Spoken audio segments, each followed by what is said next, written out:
Hi, Lou here from Kayaking Connecticut with Lou.com. I'm out on Glasgo Pond today. I'm doing a site review verification. I know, my close friends and family who know me very well are going to laugh when they hear that I'm out here doing a site review. I'm out here doing a site review today because someone brought me a trip map from an online site about kayaking, and they wanted to know if the information on this map was correct. This is the third map that's been brought to me this season that I've gone out and done a review and found that the information was incorrect. Except in this case, I've already been to this location many times because I live in the area and have been here numerous times over the years, so I know that their information is incorrect.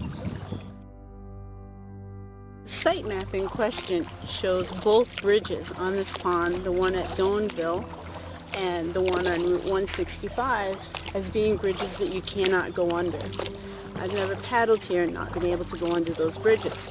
But the person who put up the site maps for this paddling location has not actually paddled this.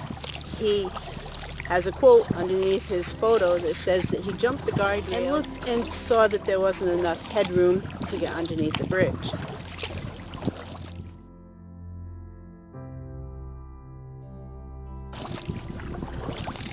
This is why it's important that you actually paddle a site when you do a site review, because you can see it from the correct perspective. There's no way that you can stand on the embankment on the other side of the guardrail on the opposite side of that bridge and see if there's room for you to go under it or not. I did a site review of this location last year, and I have a photo up on my website, and I'll put the link up above, where my dog is standing on the deck of my kayak as we paddle under that bridge. I'm heading out to that bridge right now.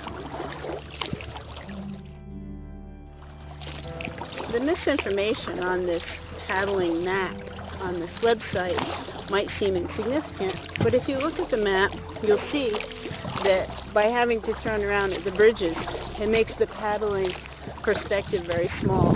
Someone might look at that and think, well, if I can't paddle in those outer limits beyond the bridges, it's not really worth going out and paddling it. Also, beyond those bridges are where the birds are. There's generally a family of swans that live out past the 165 bridge, and there's a nice flock of geese that live on Doaneville Pond past the other bridge. There's pictures up on my website on the review that I did for this site last year of those geese. They ran up onto the shore, ran up the hill, and then when they saw that my dog and myself weren't really going to hurt them, they raced back down the hill and flew across the water and landed around us.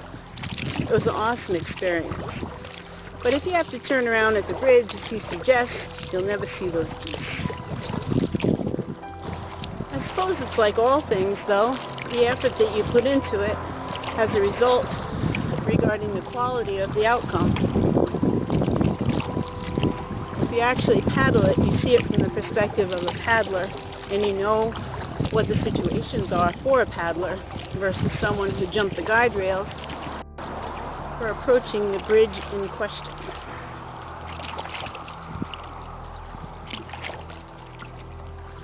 Now granted, you can't sit up and go under this bridge. You have to duck down, but you can still go under this bridge quite easily.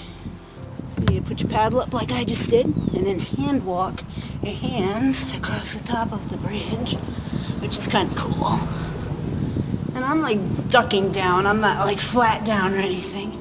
Maybe I'll see if I can get my camera to tip when I go back through and see if I can get a shot of me actually going under it. And there we are on the other side. So yes, you can go under this bridge.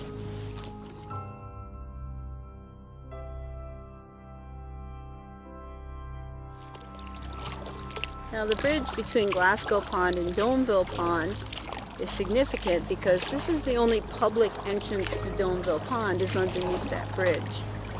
And I know that the bridge clearance under the Doaneville Bridge is bigger than the bridge that we just went under, but I'm not going to be like that. I'm going to paddle over there and I'm going to show you.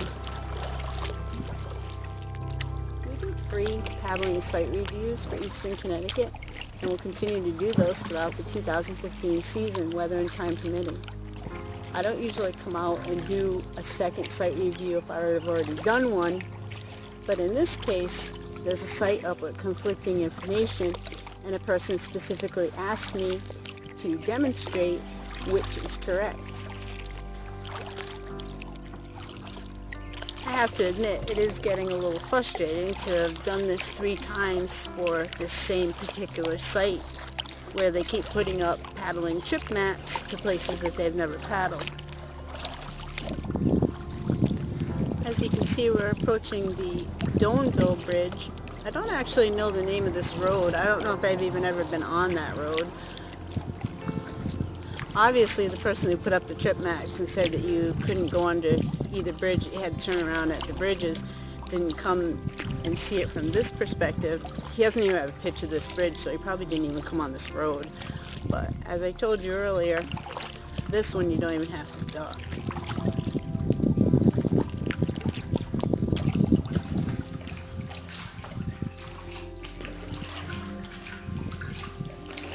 I'm 5'6", and I went right under.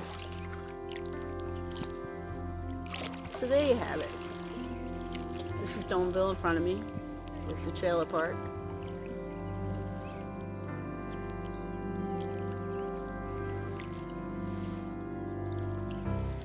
When you come underneath the bridge, if you go to your left around the corner, that's where you usually see the geese.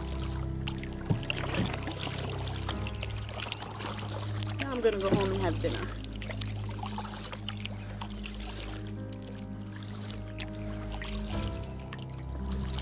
If you would like to see a full site review for Glasgo Pond, go to my website, kayakingconnecticutwithlou.com, or click the link above.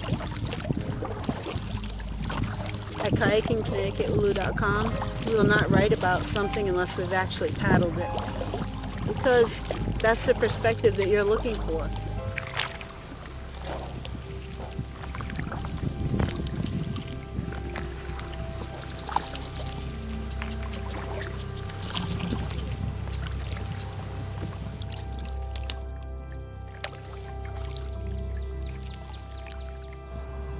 Part of the fun of kayaking is the adventure.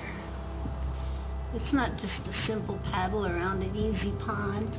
Sometimes the adventure takes a little bit of effort.